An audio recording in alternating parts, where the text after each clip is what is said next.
जी बच्चे, बिस्मिल्लाहिर्रहमानिर्रहीम। चैप्टर हमारा है 5 अल्टरनेटिंग करंट, और उसके क्वेश्चन आंसर हम स्टार्ट करने चले हैं। देखो यार, पहला क्वेश्चन है आपके पास कि व्हाट इज़ आरएमएस और effective value in an AC current. RMS stands for root mean square. ये क्या क्या मतलब है इसका?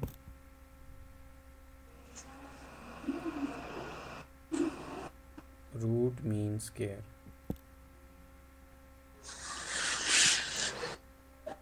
वो कह रहा है कि रूट मीन स्क्वायर, या उसी को वो कह रहे हैं effective value in an alternating current circuit. ये क्या चीज़ होती है? Why average value is not preferred in alternating circuit. ये क्वेश्चन समझ आए? Yes sir. क्या समझ आए, मुझे समझाएं जरा। ये आरएमएस क्या है और इसका एक और नाम effective value in AC circuit, और ये जो average value why average value is not preferred in an AC current oh sorry circuit. उन्होंने पूछा हुआ कि एवरेज वैल्यू क्यों नहीं प्रेफर की जाती है एसी सर्किट में। बच्चे, सबसे पहले आपके ये क्वेश्चन तो आपने सच पढ़ दिया है, इसको थोड़ा सा अंडरस्टैंड अगर हम करें तो बेसिक डिफरेंस जो अल्टरनेटिंग करंट और जो डीसी करंट के अंदर होता है वो इनकी वेव फॉर्म्स में होता है। जो अल्टरनेटिंग करंट होता है उसकी वेव फॉर्म ऐसे होती है, स्टार्टिंग पॉइंट ज़ीरो होता है, टॉप मैक्सिमम पॉजिटिव पे जाता है, कम होते होते यहाँ पे फिर ज़ीरो होता है, फिर नेगेटिव मैक्सिमम पे जाता है, और अगेन क्या होता है, यहाँ पे आके ज़ीरो हो जाता है। क्लियर? ये अल्टरनेटिंग करंट है, और इसका ये पॉजिटिव फेज़ होता है ये वाला, ये इसका नेगेटिव फेज़ है, और इसी ड्यूअलिटी की वजह से हम इसको अल्टरनेटिंग करंट कहते हैं, यानी the current which is continuously varying its position either positive और negative, right? While in case of the direct current, we are having two terminals with the positive and negative one, and these positive and negative ones terminal are permanently positive and negative. What does it mean in actuality?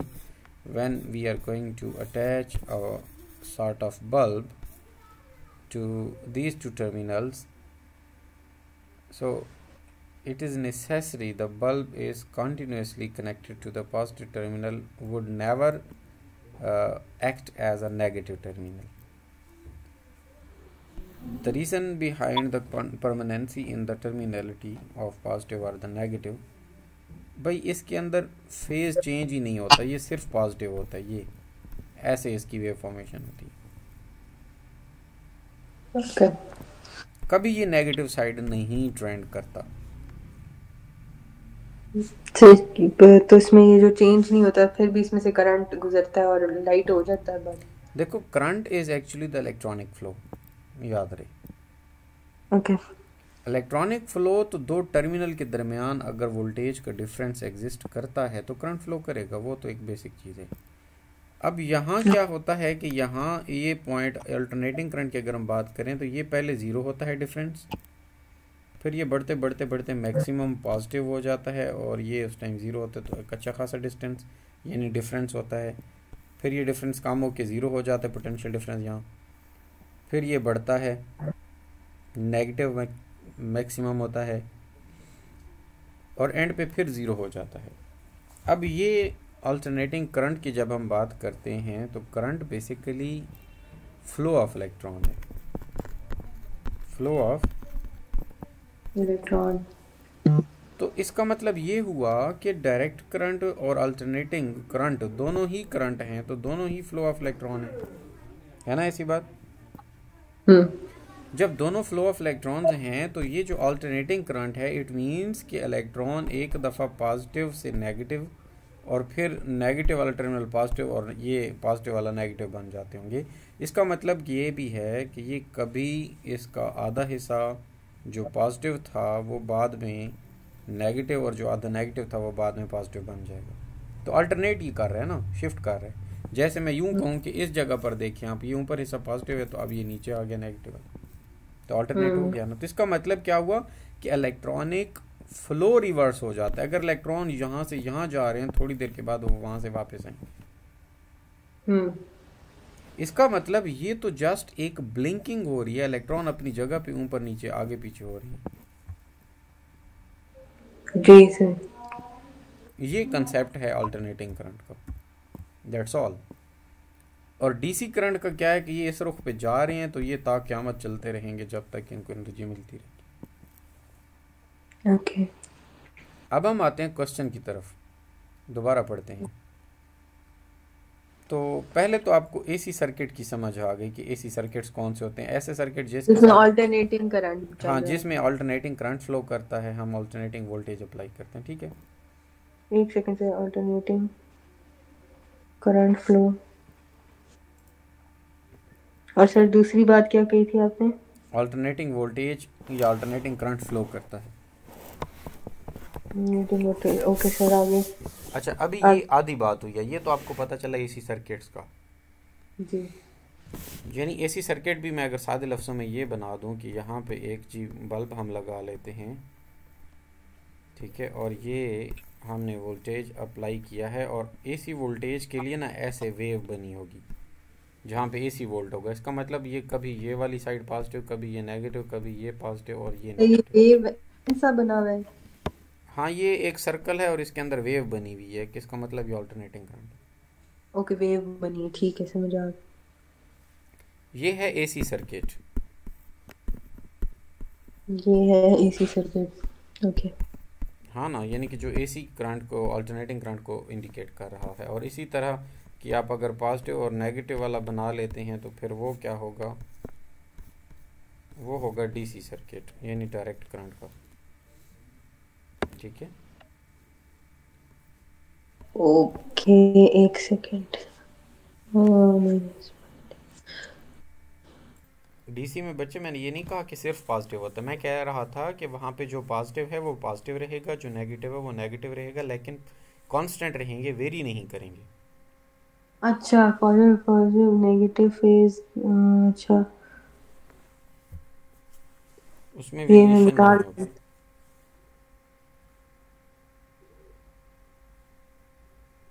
Stay constant, don't very. Okay sir, आगे बता दें। Clear? Yes sir, clear. Okay, अब यहाँ पे ना एक चीज़ और मैं ऐड कर दूँ कि अभी तो क्वेश्चन ही आपको नहीं समझ आया ना, अभी तो हम क्वेश्चन की तरफ आए ही नहीं है। अच्छा, यहाँ पे आपको बेटे ये बताऊँ कि अगर आप अल्टरनेटिंग करंट की बात करेंगे तो वो ऐसे होगा ना जी।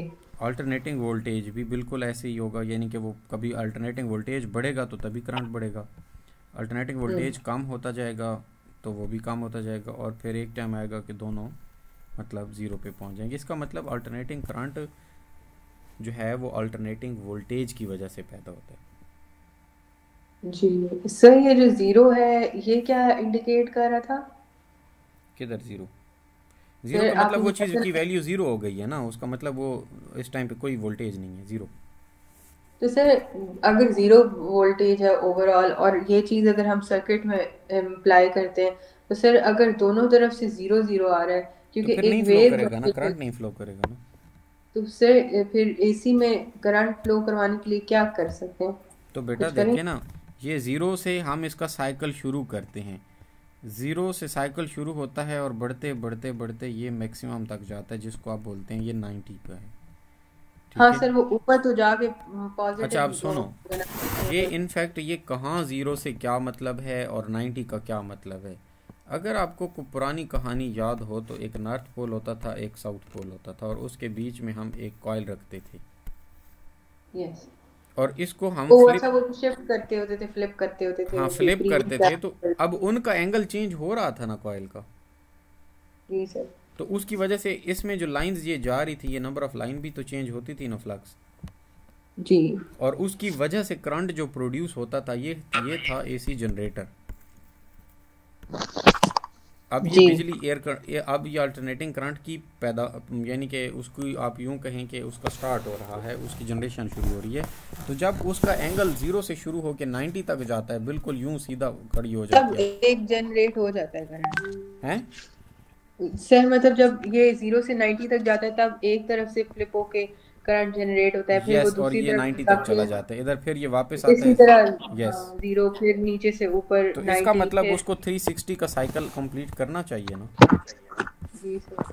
तो ये वही बेसिकली साइकिल ही यहाँ पे हम ग्राफिकल फॉर्मेशन में शो करते हैं और हम ये लिख रहे होते हैं। ठीक हो गया? जी सर। अच्छा, अब अगली बात क्या है, सुनो कि ये आधी वेव पॉजिटिव है और आधी वेव नेगेटिव। नेगेटिव है। इसका मतलब अगर आधी मैं यूं रख लूं, आधी यूं रख लूं और इसका एवरेज निकालूं तो ये सीधी लाइन आएगी। जी। इसका मतलब आपका टोटल अगर एवरेज निकालो एक साइकिल की, तो अल्टरनेटिंग करंट का नेट रिजल्ट तो 0 है। हम्म। तो इसका मतलब अल्टरनेटिंग करंट आपके पास है भी नहीं, वो तो 0, वो तो फ्लो ही नहीं कर रहा। हालांकि ऐसा रियल में तो नहीं होता। रियल में तो आपके सामने करंट फ्लो करता है, एयर कंडीशन चलता है, हीटर चलता है, आप बहुत सारे इलेक्ट्रिकल अप्लायंसेस चलाते हैं, इसका मतलब करंट तो फ्लो करता है। हम्म। तो यहाँ पे हम इसकी एवरेज वैल्यू नहीं ले रहे। वही क्वेश्चन वाले ने भी ये पूछा है कि हम क्यों एवरेज वैल्यू नहीं लेते। हम इसकी बजाय क्या करते हैं, वो कहता है कि हम RMS या root of mean square value ले लेते हैं। रूट ऑफ मीन स्क्वायर ले लेते हैं। Mean root of mean square, यानी कि सबसे पहले तो आप एक स्क्वायर्ड की वैल्यूज़ लें इंस्टेंटेनियस। देखो आपके पास यहाँ से करंट शुरू हुआ 0 से, कोई टाइम t पे आपने इसकी वैल्यू निकाली, ठीक है। उस वैल्यू i की जो वैल्यू आएगी उसका स्क्वायर ले लें, तो ये करंट का स्क्वायर हो गया। जी बिल्कुल। ये एट t1 हो गया। आपके पास एक और इंस्टेंट है, उस पर आपने i की वैल्यू ली, उसका स्क्वायर लें, और ये टाइम t2 है। जी।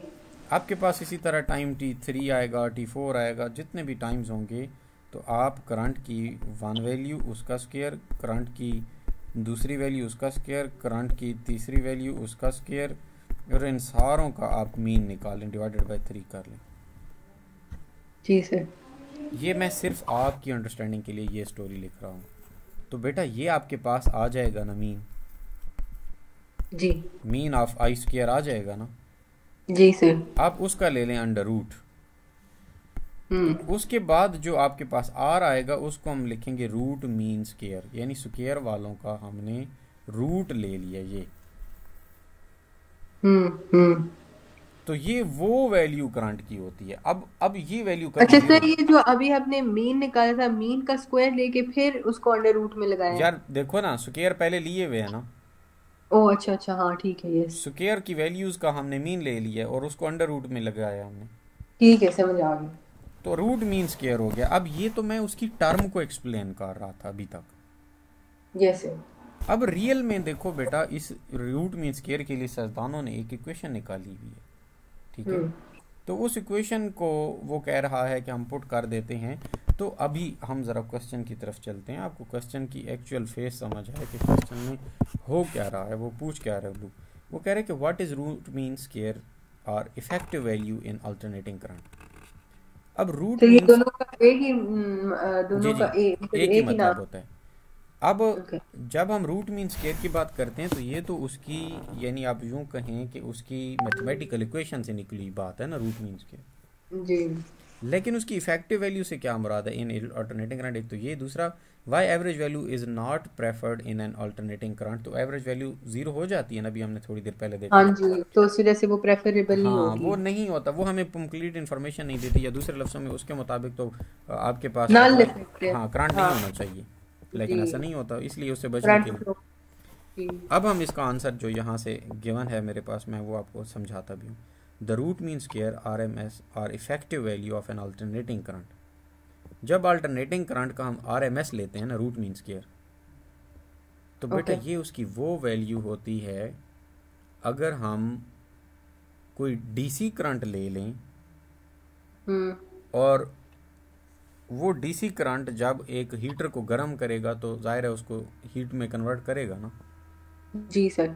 तो अगर उतना ही आपका अल्टरनेटिंग करंट यूज़ हो कि वो भी उतनी ही हीट प्रोड्यूस करेगा, तो इसका मतलब वो करंट जो इक्वल हीट प्रोड्यूस कर रहा है वो रूट मीन स्क्वायर है। सर एक बार फिर ये बताएंगे कहना ये। चाह रहा हूँ, सुनो, जो डीसी करंट ओके जितनी हीट प्रोड्यूस करता है ना, अल्टरनेटिंग करंट की सेम अमाउंट या सेम हीट प्रोड्यूस करने के लिए जितना करंट चाहिए होता है वो रूट मीन स्क्वायर करंट होता है।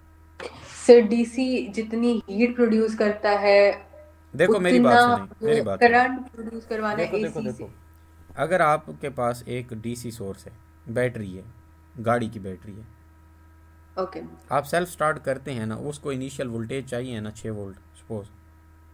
जी अब 6 वोल्ट की वजह से करंट फ्लो करता है ना उस मोटर के अंदर जो गाड़ी को स्टार्ट करवाती है। जी अब वो करंट अगर है सपोज उसकी वैल्यू आती है 1 एम्पियर।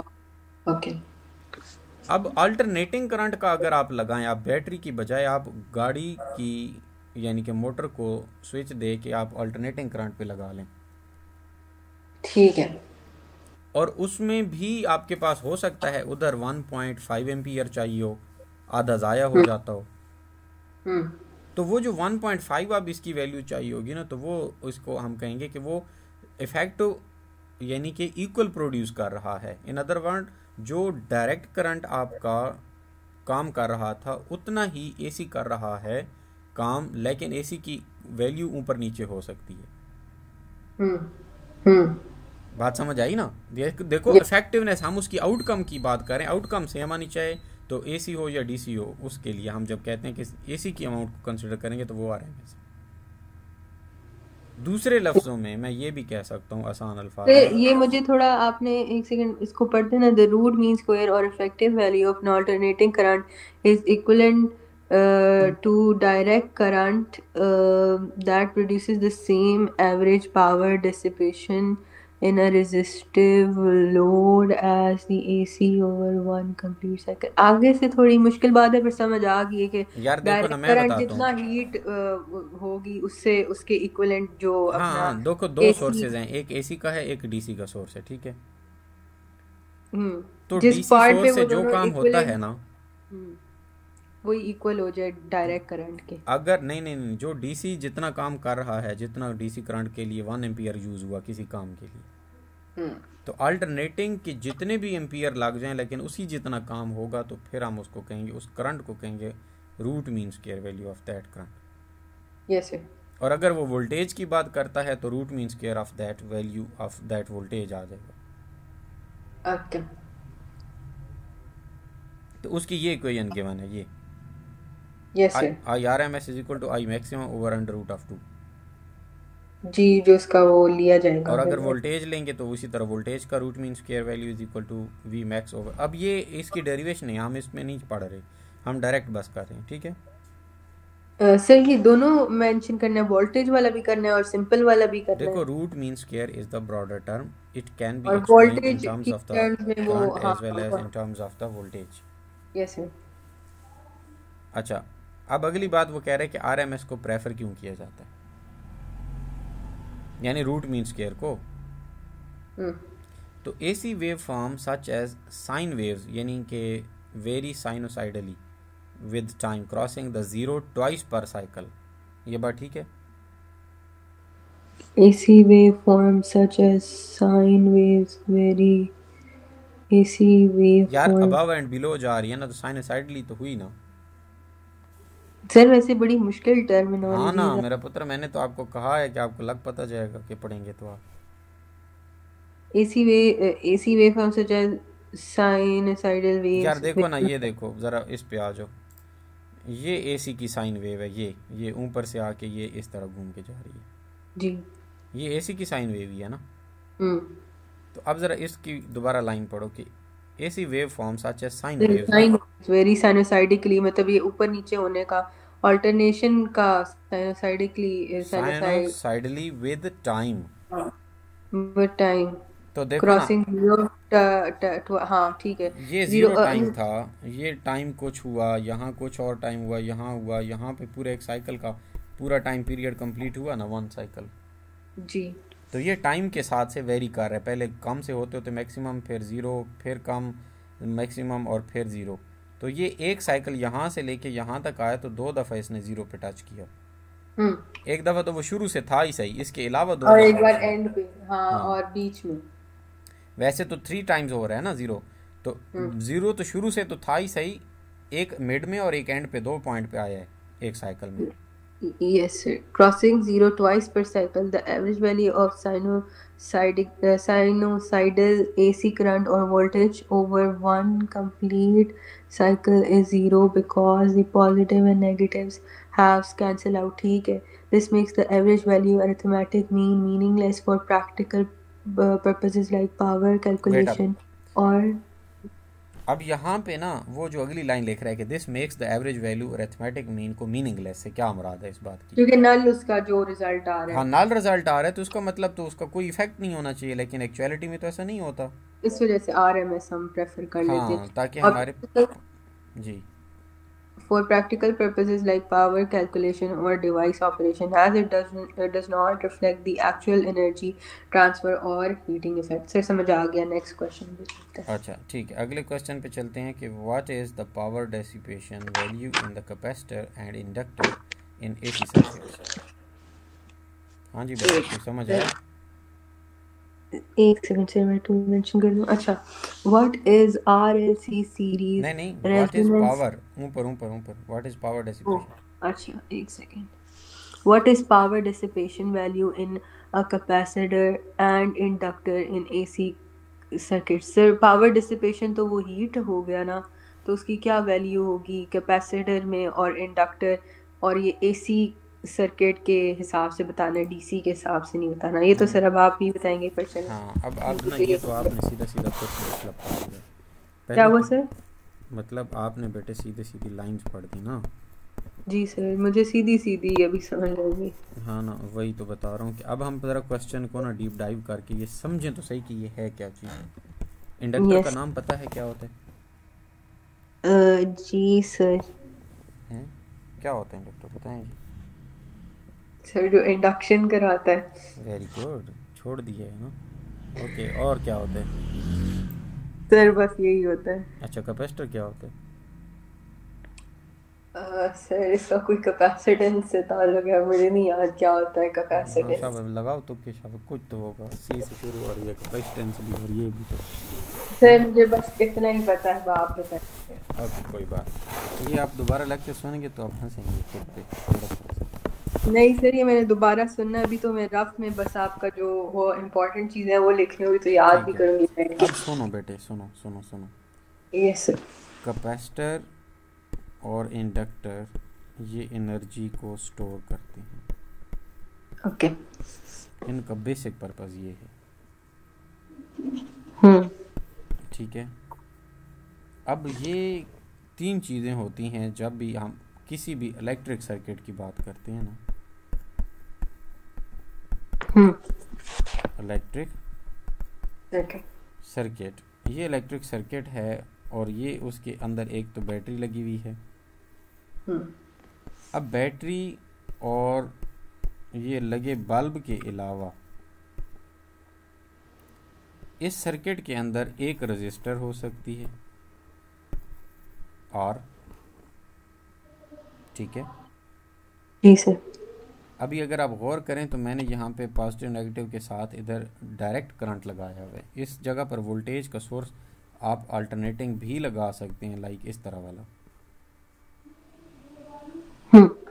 तो सर्किट, इलेक्ट्रिक सर्किट कोई भी है तो वो इलेक्ट्रिक सर्किट चाहे अल्टरनेटिंग करंट का है चाहे वो डायरेक्ट करंट का है, उसके अंदर एक तो आप रेजिस्टेंस लगा सकते हैं, उसको स्टडी करते हैं उसके बिहेवियर को। और रेजिस्टेंस क्या करता है, जो करंट इधर से फ्लो कर रहा होगा उसको रोकेगा, और रोकते रोकते रुकावट करेगा, और यूं ये थोड़ी बहुत हीट करके उसकी पावर को डेसिपेट करेगा, उसकी एनर्जी को ज़ाया कर देगा रेजिस्टर।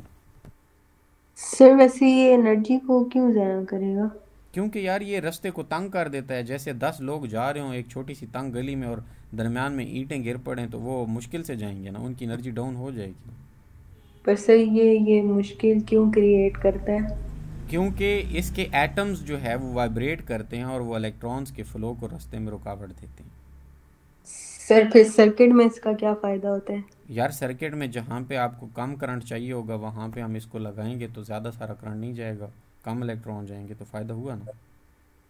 अच्छा, इसको दिक्कत क्रिएट करने का भी कोई फायदा है, ठीक है। अब जैसे आपका देखो 220 वोल्टेज आ रहे हैं किसके अंदर, आपकी जो घर की अप्लायंसेज होती हैं या बिजली होती है, आप चार्जर लगाते हैं, मोबाइल को देते हैं 5 वोल्ट, तो वो 220 से 5 वोल्ट कैसे हो गया? अच्छा, ओके ओके ओके। तो ज़ाहिर है उसमें कहीं पे इंडक्टर लगे हैं, कुछ छोटे स्टेप अच्छा, डाउन। ठीक है, मतलब वो ओवरऑल बिजली एक एवरेज आ रही होती है और उसको मतलब हर एक अप्लायंस के अकॉर्डिंग मतलब कर देता है। अकॉर्डेंस में लाने के लिए फिर जो हाँ, डिवाइसेस होती हैं ये मैंने उनमें एक ये सादे लगा हुआ तरीके से बताई, ये इतनी 100% फिट नहीं आती एग्जांपल, इसके आगे बहुत सारे इश्यूज भी हो सकते हैं, लेकिन मैं आपको सादे अल्फाज में समझा रहा हूँ तो बिल्कुल वो बेसिक। डाउन करने के लिए, ठीक है। जी, ओके। पर्पज़ ये होता है। तो ये आपका एक तो तो ये रजिस्टर आ गया। आपने अपना ये जो है, क्या कहते हैं इसको सर, ये जो क्या कहते हैं, ये जो एसी करंट वाली चीज है, हम्म। इसके ये आपने क्या लगाया है? ये एसी वोल्टेज सोर्स है। ये कैसी चीज है?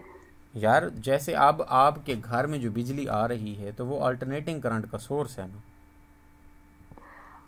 अच्छा, नहीं नहीं सर, ये ऐसे बस ऐसे ये वो वेव भी बनी हुई है नीचे? हाँ नीचे वेव है सर्कल में बनी हुई यार, ये बता रहा है कि एसी का वोल्टेज करंट आ रहा है। और ये दो वेव्स बनी हुई है इस तरह? दो वेव्स नहीं है, एक ही वेव है यार। अच्छा, ये उसके दो एक, पार्ट हैं ब्लू। नहीं नहीं सर, मुझे लगा आपने ऐसे बनाई है। बस छोड़ें आप, ठीक हो गया, अभी तो क्लियर हो गया ना। अब यार काम पे आते हैं, अभी हम बहुत ज़्यादा वाला है टाइम हमारा लेके। चलें बेटा, अच्छा। एक तो रेजिस्टेंस हो सकती है सर्किट के अंदर, ठीक है। हम्म। अच्छा मैं अब इसमें ना एक और चीज़ वेरी कर सकता हूँ, मैं आपको सिर्फ समझाने के लिए। अब ये मैंने अगेन से एक सर्किट को ले दिया है और यहाँ पे मैं एक और ये चीज़ भी रख रहा हूँ। अब ये और रेजिस्टेंस नहीं है, ये एक इंडक्टर है। अच्छा, ये इंडक्टर वाली की एग्जांपल अब आपने ये बनाई है? देखो ना कॉइल सी है बनी हुई है ना। हाँ जी, कॉइल सी बना दिया जी। इस कॉइल को बोलते हैं इंडक्टर। जी, इसको इंडक्टर कहेंगे। अब लेंज लॉ के मुताबिक जब करंट इसमें से, ये मैग्नेटिक लाइंस ऑफ जो फोर्स लाइंस होती हैं ये वेरी करेंगी या चेंज होंगी या कम ज़्यादा होंगी, हम्म। तो उस टाइम पे इसके अंदर ईएमएफ प्रोड्यूस होगी ना। एक सेकंड सर, ये वाली बात फिर बोलिएगा। यार हमने ये कहा था कि किसी भी रिंग या किसी भी कॉइल के अंदर अगर फ्लक्स चेंज होगा तो उसके अंदर ईएमएफ प्रोड्यूस होगी या करंट उसमें पैदा होगा। हम्म। तो अब इसमें से जब करंट फ्लो कर रहा है, उस करंट के फ्लो करने की वजह से इलेक्ट्रॉन जा रहे हैं ना इधर से गुजर के, जी जी जी, बिल्कुल। अब उनकी वजह से जो उन इलेक्ट्रॉन्स का जो मैग्नेटिक फील्ड है वो वेरी करेगा तो फ्लक्स चेंज होगा। जी। अब लेंज ने ये कहा था कि हर चेंज अपने अंदर प्रोड्यूस होने वाली जो चेंज है वो अपने काज को अपोज करेगी, हम्म। वो नेगेटिव साइन वाली बात। यस। तो यहाँ पे जो करंट इसको काज कर रहा है कि इसके अंदर ईएमएफ प्रोड्यूस हो, हाँ वो जी। वो बेसिकली अपनी उस करंट को अपोज करेगा, तो इसकी वजह से ये भी करंट के फ्लो में रुकावट क्रिएट करेगा, इसलिए इसको इंडक्टिव रेजिस्टेंस भी कहते हैं। इसको इंडक्टिव रेजिस्टेंस भी बोलते हैं, अच्छा। इंडक्टिव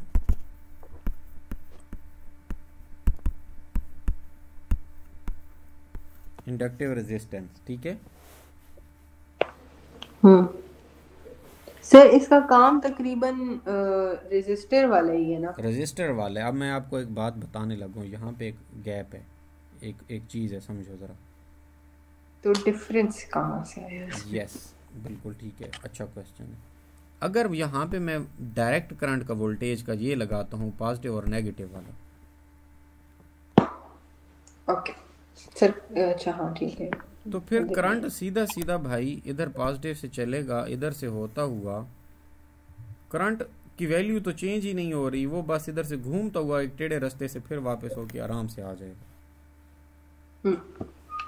लेकिन अगर हम इसी चीज़ को, यानी इन अदर वर्ड करंट आपके पास फिक्स रहेगा, तो फिर ऑटोमेटिकली करंट के अंदर जो सर्किट है उसके अंदर आपके वोल्टेज जो है, या सॉरी क्या कहते हैं, वो फ्लक्स जो है वो चेंज नहीं होगा, क्योंकि ये पॉजिटिव साइड है, ये नेगेटिव है, और ये हर टाइम वही रहेगा पॉजिटिव नेगेटिव, तो इसके अंदर तो वैल्यूज़ या लाइंस की तादाद कांस्टेंट रहेगी जी। और जब ये कांस्टेंट रहेगी तो फिर करंट प्रोड्यूस नहीं होता, फिर वो चेंजिंग पे प्रोड्यूस होता था, राइट। जैसे अच्छा, अब हम यहाँ पे अल्टरनेटिंग सोर्स लगाएं, अगर ये वाला, ये थोड़ी देर ये पॉजिटिव होगा फिर नेगेटिव, फिर बाद में ये पॉजिटिव और ये नेगेटिव होगा ना। जी सर। तो जिस लम्हे ये पॉजिटिव होगा, करंट यहाँ से होता हुआ इधर से यूं जाएगा। जी। अच्छा, फिर जब ये वाला दूसरा पॉजिटिव हो जाएगा तो फिर करंट इधर से होता हुआ इधर जाएगा, उल्टा नहीं हो जाएगा। जी, दोनों सेम सेम हो जाएंगे। और सेम सेम किधर हो जाएंगे, उल्टे हो जाएंगे। पर सर दोनों तरफ से पॉजिटिव ही आ रहा है ना। दोबारा देखो और करो। ओके। साइनोसाइडल वोल्टेज थोड़ी देर के लिए ये छोड़ दें, ये पॉजिटिव है ये नेगेटिव है एक लम्हे के लिए। ओके। तो पॉजिटिव से नेगेटिव ये जा रहा है करंट। जी। जिस लम्हे ये पॉजिटिव रहेगा करंट की डायरेक्शन ये रहेगी, ऐसे ही है। जी सर। अच्छा, जब ये करंट का पॉजिटिव उल्टी साइड पे आ गया और नेगेटिव ये साइड हो गई, तो करंट की डायरेक्शन तो रिवर्स नहीं हो जाएगी, यूं नहीं चल पड़ेगा करंट। हाँ यस, मतलब वो अट्रैक्शन क्रिएट हो जाएगी अब इनके जब करंट की डायरेक्शन रिवर्स हुई ना बेटे, तो अब वो जो फ्लक्स जो कभी पहले बढ़ रहा था इस तरफ, अब वो एक दफा पहले माइनस में 0 पे जाएगा और फिर दूसरी तरफ बढ़ना शुरू करेगा। अच्छा, फिर ये अभी एक साइड पे बढ़ेगा या नहीं, तो फिर दूसरा वाला ऑटोमेटिकली ये फ्लिप करके फिर ये पॉजिटिव नेगेटिव हो जाएगा, फिर वो दूसरी तरफ चल पड़ेगा। Yes sir. तो ये तो कॉन्टिन्यूसली अपने आप को फ्लिप करवा रहा है। जी सर। इसका मतलब ये हुआ कि जब आपके पास ये अल्टरनेटिंग करंट का सोर्स लगा होगा तो इंडक्टर के अंदर बार बार फ्लक्स चेंज होगा। यस। और क्योंकि वो ऑल्टरनेट करता जाएगा और इसके अंदर एक ईएमएफ इंड्यूस हो जाएगी। ओके। और वो ईएमएफ की वजह से फिर जो करंट होगा वो ये जो चेंज हो रहा है अल्टरनेटिंग करंट की वजह से उसको अपोज करेगा। ईएमएफ प्रोड्यूस हुई और ये क्या करेगा, ये ईएमएफ की वजह से फिर करंट बनेगा, करंट प्रोड्यूस होगा। ओके, फिर उसको हम कहते हैं इंड्यूस करंट, और वो अपोज करेगा इस एसी सोर्स वाले वोल्टेज को। और अपोज करेगा, अपोजेस एसी करंट। हाँ जी। अब यहाँ पे आप देखें ऑपोजिशन से क्या ऑन अ ब्रॉडर व्यू क्या मतलब है? अब सुने बेटा, इसका मतलब ये है कि इंडक्टर जो है वो एज अ रेजिस्टेंस एक्ट करता है अगर वो अल्टरनेटिंग करंट में लगा हो। इंडक्टर एज अ रेजिस्टर काम करता है अगर वो अल्टरनेटिंग करंट में लगा। अच्छा हाँ, तो ये तो बड़ी कोई पुरानी बात है, क्लीशे बात है। पुरानी कहाँ बात है, उल्लू के पट्टे, ये मैं पढ़ा याद रहा, कहाँ दिमाग है आपका सर। ये तो पुरानी बात है कि जो मैंने भी बोली है। रेजिस्टर तो भाई होता ही है ना, रेजिस्टर तो अल्टरनेटिंग करंट और जो आपका दूसरा होता है क्या कहते हैं डायरेक्ट करंट, दोनों में रेजिस्टेंस रुकावट ही दे रही है। लेकिन इंडक्टर आपका सिर्फ अल्टरनेटिंग करंट के अंदर रुकावट देगा, रेजिस्टेंस उसके अंदर डीसी करंट के अंदर नहीं देगा। ओके, पर सर हमारा तो काम ही चल रही एसी सर्किट से, हमारा तो काम अभी उससे तो नहीं आया। पहले वाले में भी हमने जो बनाया था रेजिस्टर वाला, जो बेसिक हमने स्ट्रक्चर बनाया था, उसमें भी माइनस और पॉजिटिव वाला ही था। तो मतलब वो भी तो एसी सर्किट ही हुआ, और इधर वो भी एसी नहीं हुआ, सुनो, वो था डायरेक्ट, जिसमें एक ही साइड परमानेंट रहती है पॉजिटिव और दूसरी नेगेटिव। अच्छा, ये डीसी वाला है सर्किट, मैंने इसको इसी बनाया। ये डीसी सर्किट में मतलब आपका ये है कि डीसी सर्किट में हमारा रेजिस्टर लगा हुआ है। यस। और जो ये एसी वाला है इसमें हमारा वो लगा हुआ है इंडक्टर। इंडक्टर लगा हुआ है, यस, ठीक है। और मैं यही कह रहा हूँ कि डीसी में जो काम रजिस्टर करता है, एसी के अंदर वही काम इंडक्टर कर रहा है।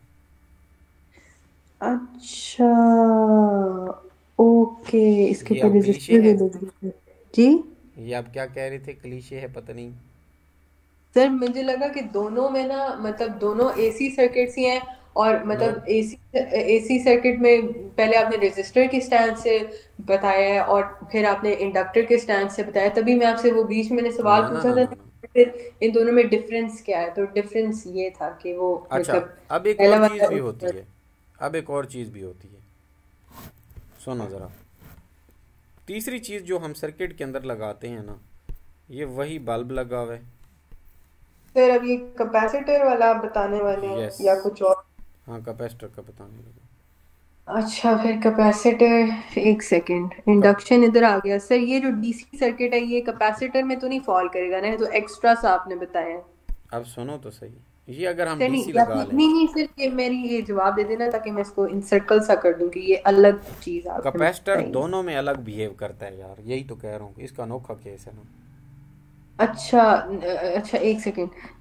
ये जो चीज है ना, ये मेरे ख्याल से थोड़ी एक्स्ट्रा सी है। अब आप मुझे बताने वाले हैं अब ये देखो, ये कैपेसिटर। आपके पास है डीसी सोर्स। एक सेकंड, नेक्स्ट पेज पर। ओके, जी सर।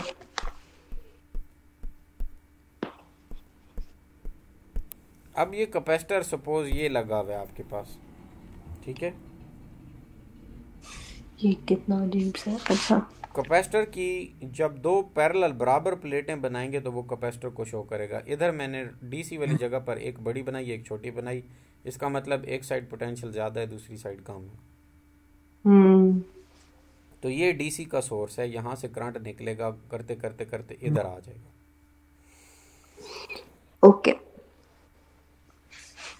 इस सरफेस को ये पॉजिटिव बना देगा क्योंकि पॉजिटिव टर्मिनल से कनेक्टेड है, और ये नेगेटिव टर्मिनल वाला इस साइड वाले को नेगेटिव बना देगा।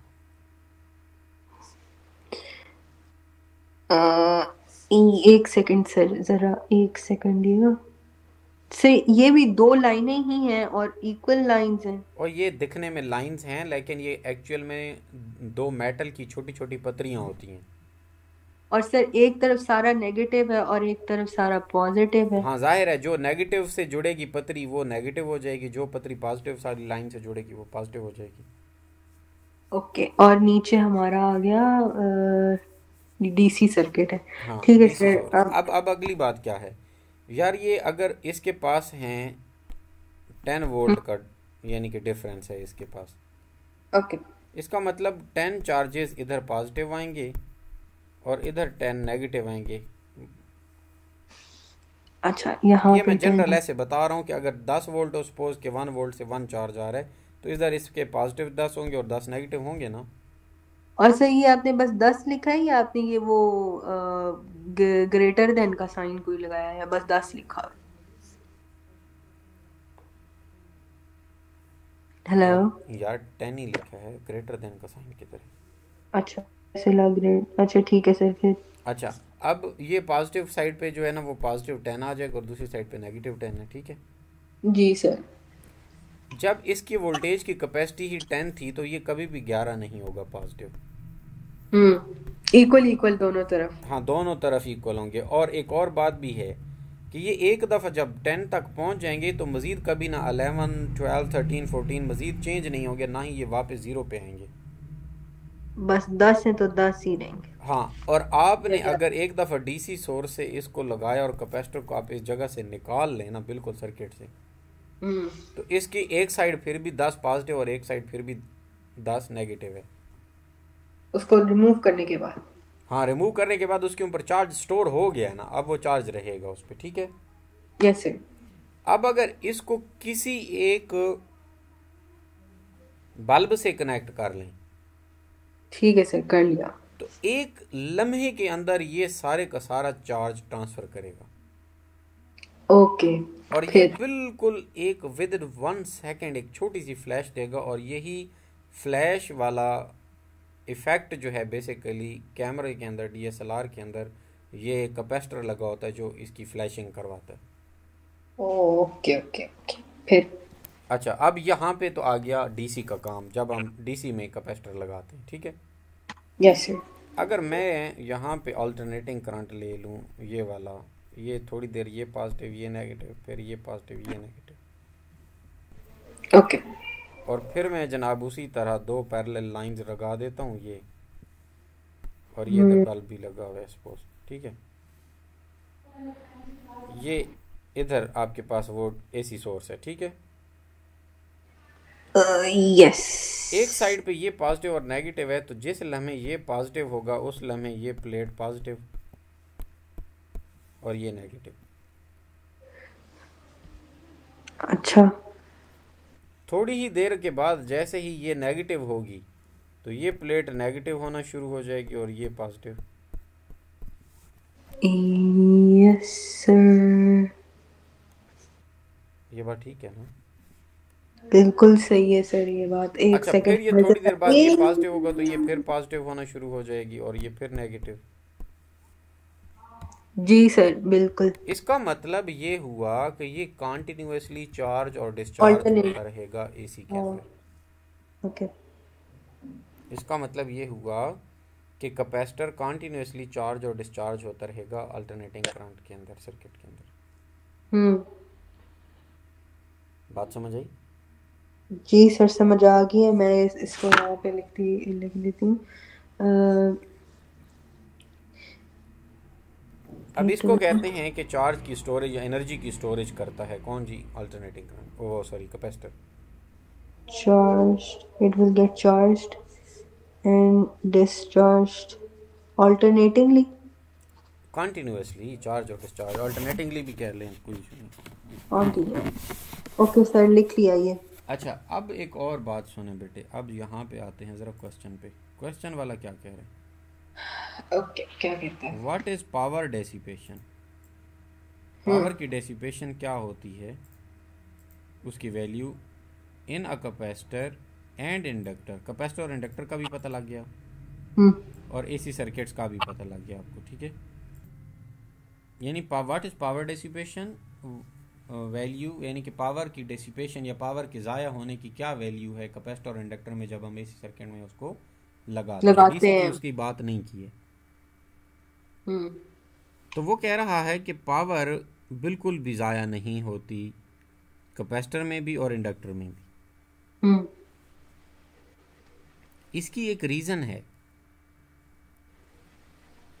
वो रीज़न बेटे इसकी मैथमेटिकल, जब हम एसी सर्किट के डायग्राम पढ़ते हैं ना वोल्टेज और करंट की, तो हमें पता चलता है कि उनके ग्राफ आपस में 90 डिग्री के ऊपर गैप के साथ हैं। कहीं पे करंट लीड कर रहा है और कहीं पे वोल्टेज लीड कर रहा है, करंट लैग कर रहा है। ओके। मैं अब इसको ज़्यादा खोल नहीं रहा हूँ ताकि आपके लिए परेशानी सर समझ आ रही है मुझे वैसे। हाँ। इस तरह नहीं कि नहीं आ रही। तो वो ये होता अब है मैं कि इसको रीड करूँ? जी इसको रीड करें। Power dissipation in capacitors is zero because capacitors store and release energy without converting it into heat. रुक अच्छा जाए रुक स्टोर जाए करते हैं और रिलीज। रुक ओके जाए।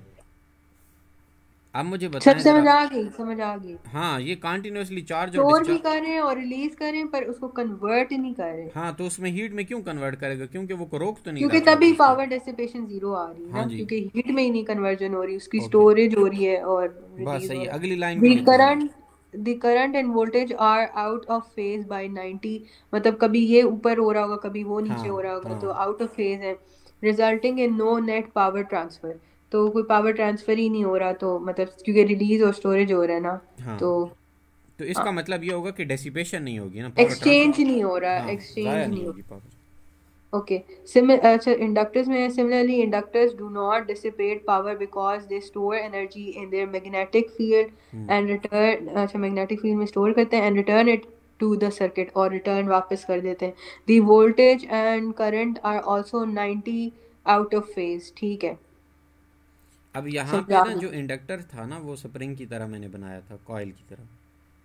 जी। तो उसके इर्द गिर्द जो मैग्नेटिक फील्ड, जब करंट उससे गुजरता है और मैग्नेटिक फील्ड बनता है, तो वो अपनी मैग्नेटिक फील्ड के अंदर एनर्जी स्टोर करता है, ठीक है। जी सर। जिस तरह कैपेसिटर पॉजिटिव और नेगेटिव बना के अपनी प्लेटों पे स्टोर करता था, ये मैग्नेटिक फील्ड में स्टोर करते हैं। Yes sir. In other word, इसका मैग्नेटिक फील्ड एक पावरफुल चीज़ होती है। जब उसके मैग्नेटिक फील्ड में कोई चीज़ लाई जाएगी तो वो उस चीज़ को इन्फ्लुएंस करेगा। जी सर।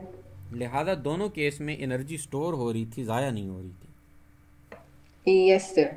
और इसीलिए वो कह रहा है कि पावर डिसिपेशन दोनों के अंदर ज़ीरो होती है। ठीक है। हम्म। और आपके पास जो है ना वो, दोनों ही आउट ऑफ फेज होते हैं हाँ, 90 आउट ऑफ डिग्री फेज पे, और 90 डिग्री पे होते हैं करंट और कोई वोल्टेज। ना वो एक्सचेंज होता है तो यस। ना ही ट्रांसफर होता है, क्लियर। रिलीज और। यस सर, समझ आ गई। अच्छा, नेक्स्ट आ जाता है बेटा R L C series resonance circuit. What is R L C? खाली आर एल सी का पता हो पहले तो। जी sir. R for resistance, L for inductance, C for capacitance. L for. Inductance. अच्छा, एल फॉर आई नहीं होना चाहिए सर नोप नोप कोई। नोप। एल इंडक्टेंस को शो करता है, बस ये उनकी एक वो है, आप कहें कि मिथ सी है। एब्रीविएशन तो बनाई हुई है उन्होंने। ठीक है। जी sir. Resistor, inductor, capacitance, I guess. Yes. बात समझ आ गई? जी सर। अच्छा, अब अगली बात क्या है? वो कह रहा है what is R L C series resonance circuit. हम्म। तो ऐसा सर्किट जिसमें भाई रेजिस्टेंस, इंडक्टर और कैपेसिटर तीनों को एक सीरीज में जोड़ दिया जाए, जी सर। वो तो हो गया are L C series. Hmm. Resonance circuit कौन सा होगा? अच्छा। रेजोनेंस सर्किट ऐसा सर्किट होगा जिसमें इंडक्टर और कैपेसिटर दोनों आपस में एक दूसरे के इफेक्ट को कैंसिल कर देते हैं। हम्म। बात समझ आई? रेजोनेंस स्ट्रक्चर वो होगा, या रेजोनेंस सर्किट वैसा सर्किट होगा जिसमें इंडक्टर और कैपेसिटर आपस में एक दूसरे के इफेक्ट को कैंसिल कर देते हैं। ओ, ओके, समझ आ गई। अच्छा, आगे वो लिख रहा है कि draw an impedance diagram. Impedance क्या चीज़ होती है? सर बैठ जाना। No, sir impedance press. कहते हैं बेटा, रुकावट को कहते हैं, और ओके। कलेक्टिव रुकावट को कहते हैं। ओके। यानी अगर रेजिस्टेंस की छड़ी रुकावट थी तो उसको हम रेजिस्टेंस कहते थे, अगर इंडक्टर की छड़ी रुकावट थी तो उसको इंडक्टेंस बोलते थे, अगर कैपेसिटर की छड़ी रुकावट थी तो कैपेसिटेंस बोलते थे।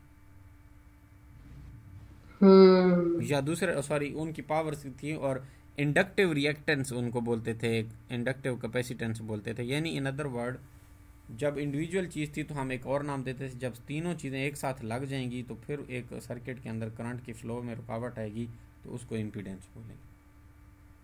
अच्छा, इन तीनों की सप्रेशन से जो रुकावट हाँ, आएगी। जो जो इशू आएगा। अब हमने अभी थोड़ी देर पहले पढ़ा है, अभी बताया कि एल और सी, कैपेसिटर और रेजिस्टेंस, एक दूसरे के इफेक्ट को कैंसिल कर देंगे। जब रेजोनेंस सर, सर्किट हुआ, इंडक्शन कैपेसिटर और और कैपेसिटेंस रेजिस्टेंस नहीं रह एक गई दूसरे से। ख़त्म, तो फिर रेजोनेंस ना, और सिर्फ रेजिस्टर ना बच गई। हाँ, इंडक्शन और कैपेसिटेंस एक दूसरे को कैंसिल करेंगे ना। हाँ, हाँ, या तो अब ज़रा चेक करो ज़रा, ये क्या कह ओके। रहा है, पढ़ो ज़रा। An RLC series resonance circuit consists of resistor, inductor, capacitor in series. The impedance at resonance is minimum and given by। Minimum क्यों है? क्योंकि सिर्फ आर की रह जाती है, एल और सी की नहीं आती साथ। हाँ ठीक है, समझ आ गई। अब एट रेजोनेंस में जेड जो है वो इम्पीडेंस होती है, तो वो किसकी इक्वल होगा? आर की इक्वल। हाँ जी, बिल्कुल रेजोनेंस के इक्वल आ जाएगा। अच्छा, अगला क्वेश्चन क्या है कि लिस्ट इट्स प्रॉपर्टीज। उसकी प्रॉपर्टियां ये नीचे दिख गए मैंने। ओके। यानी कौन, क्या मतलब है प्रॉपर्टी इंडक्टिव। वाली इस बात का? इसका मतलब ये है कि जब R L C series circuit आ जाए तो उसकी क्या ख़ास ख़ास बातें होंगी, उसकी क्या मेन चीज़ें होंगी उस टाइम। ओके। अच्छा, वो नंबर 1 पे कह रहा है inductive reactance. Inductive reactance. Okay. यानी इंडक्टर की वजह से जो रेजिस्टेंस आती है, एक्स एल उसको बोलते हैं, हम्म। इक्वल द कैपेसिटेटिव रिएक्टेंस, जो कैपेसिटर की वजह से आती है रुकावट।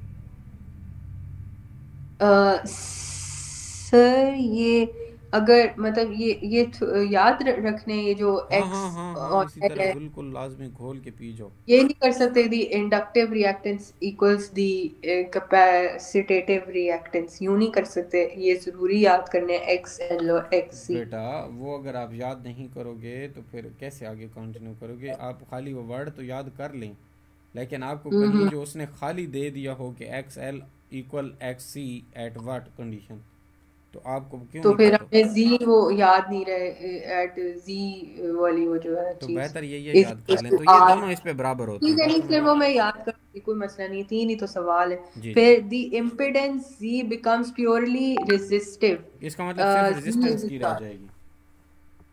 हाँ बिल्कुल बिल्कुल समझ आ गई। The current reaches its maximum value. हाँ, ये एक अलग बात है जो कि ग्राफों से प्रूव होती है, लेकिन आप इसको बस याद रख ले। करंट इसलिए मैक्सिमम पे जाएगा क्योंकि रेजिस्टेंस जो सबसे कम हो गई है, हम्म। वो जो सिर्फ ठीक। आर की रह गई है ना, इंडक्टिव वाली है और ना कैपेसिटेटिव रिएक्टेंस वाली है। और सर ये जो आपने पहले भी बताया, the phase angle between voltage and current become zero, मतलब करंट ज्यादा तभी होगा जब इन दोनों का इन बिटवीन जीरो हो जाएगा ना। हाँ, ये बात आप याद रखें फिलहाल, ठीक है। ठीक है।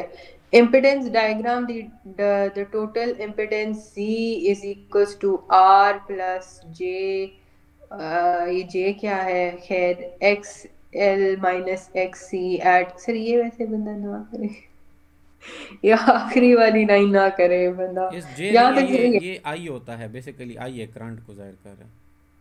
सर, वैसे आखिरी वाला ना करे बंदा, यहाँ तक सही है अच्छा ना, बस चार छोड़ दें उसको, छोड़ दें आखिर वाली लाइन को। ठीक है सर। अब हमारा लेक्चर हो गया है मेरे ख्याल से। नूर, आप कहेंगे कि 3 क्वेश्चन किए हैं, मेरा यकीन करें कि बहुत ज़्यादा ये यार असल में ना बच्चा, ये आप तो कहते हो कि डायरेक्ट बस सवाल कर लें और हो जाएगा। सवाल आपको कख भी नहीं समझ आएगा, जैसे अनटिल अनलेस आपको इम्पीडेंस का नहीं पता, आपको आर का नहीं पता, एल का नहीं पता, सी का नहीं पता, ये आर एल सी सर्किट का नहीं पता नहीं आपको। नहीं, वैसे मैं क्या, अगर हम इस तरह करते रहे ना, मतलब जैसा अभी जैसा 3 कर लिए, सुबह 3, तो हमारा बहुत अच्छे से निकल जाएगा, बस इसी पैटर्न को बंदा फॉलो करे ना।